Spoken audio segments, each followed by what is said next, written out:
BBA ডিপার্টমেন্টটা কোন দিকে বলতে পারবেন? ফার্স্ট ইয়ার জি সিনিয়রদেরকে সালাম দিয়ে কথা বলতে হয় জানো না? সরি। আসসালামু আলাইকুম। আসো আমার সাথে। কোথায় যাব?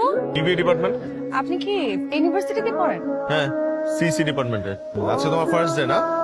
শোনো, ইউনিভার্সিটিতে নতুন আসছো, অনেক ব্যাচমেটরা, অনেক সিনিয়ররা অনেক কিছু বোঝানোর চেষ্টা করবে, বলার চেষ্টা করবে, ডিস্টার্ব করবে। ওরা যাই বলুক না কেন, সব তুমি আমাকে এসে বলবা, বুঝছো? থ্যাংক ইউ ভাইয়া। ওয়েল, ভাইয়া। ও, তোমার তোমার নামটা তো জানা হলো না। তোমার দাঁড়া, পুরো আর দাঁড়া না। আরে কি খুঁজতেছিস সে বলতো? ভার্সিটির মধ্যে 2টা দিন ধরে এগুলো কি খুঁজতেছিস তুই বল? একটা মেয়ে। কোন মেয়ে, কি নাম? নাম জানলে কি তোর এত প্যারা দিতাম? আচ্ছা তাহলে দেখতে কেমন সেটা বল। পরীর মতো। তো বড় একটা ক্যাম্পাস, এতগুলা ডিপার্টমেন্ট, এত স্টুডেন্ট। আমি ঠিকই খুঁজে বের করবো। ঠিক আছে তুই খুঁজ, আমি সময় মধ্যে নাই। লাগবে না, তোরা যা, নিজেই খুঁজে বের করবো।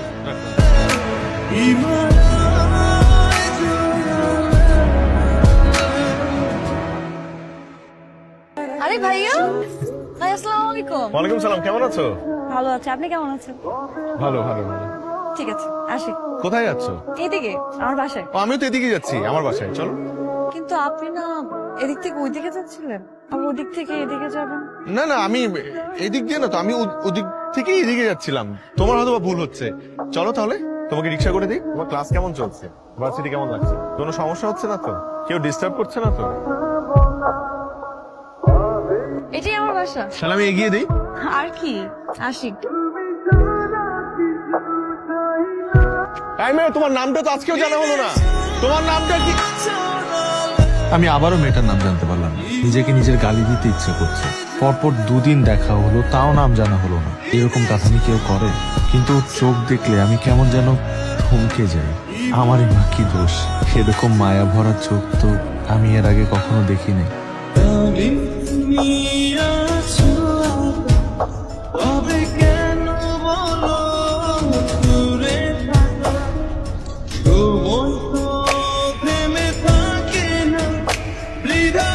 তাড়াতাড়ি আসো না বাবা, দাঁড়িয়ে আসছি রাস্তায়। সবাই চলে গেছে, একটু তাড়াতাড়ি আসো।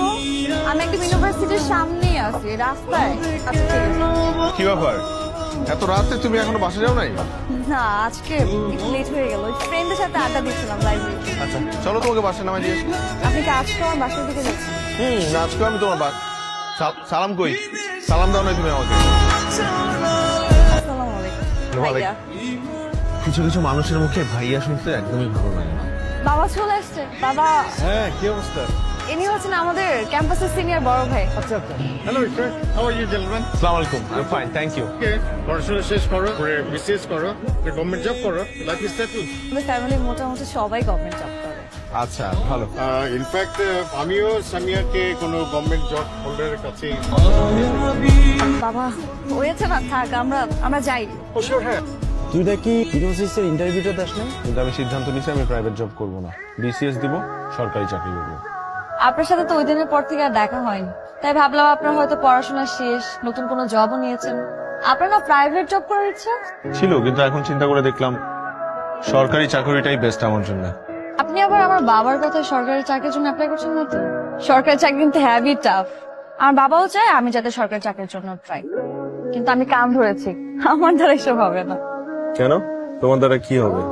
আমি বিয়ে করব, সংসার করব, বাচ্চা কাচ্চা হবে, সেটা কাউকে পছন্দ করো? না। আর কেউ যদি তোমাকে পছন্দ করে? কেউ যদি আমাকে পছন্দ করে তাহলে আমার বাবার কাছে যাব, বাবাকে বলবো, আর বাবা দেখবে। তোমার বাবা যদি তোমার জন্য একজন সরকারি চাকরিজীবী ছেলে পছন্দ করে? সেটা বাবা দেখবে। আর কেউ যদি সারা জীবনের জন্য তোমার হাতটা ধরতে চায়? সেটা বাবা দেখবে।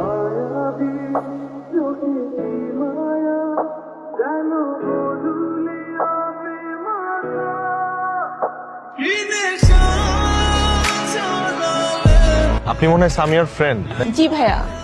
সামিয়ার কি কিছু হয়েছে নাকি? কদিন যাবত ক্যাম্পাসে আসছে না। ও তো বিয়ে হয়ে গেছে, সেজন্য ক্যাম্পাসে আসে না। আপনি জানেন না?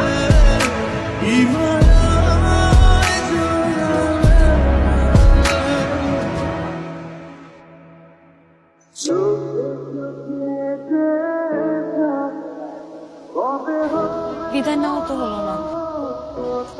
ভালো থেকো। একটা কথা কি জানেন, সময়, স্রোত ও প্রিয় মানুষকে আপন করে নেওয়া কখনো কারোর জন্য অপেক্ষা করে না।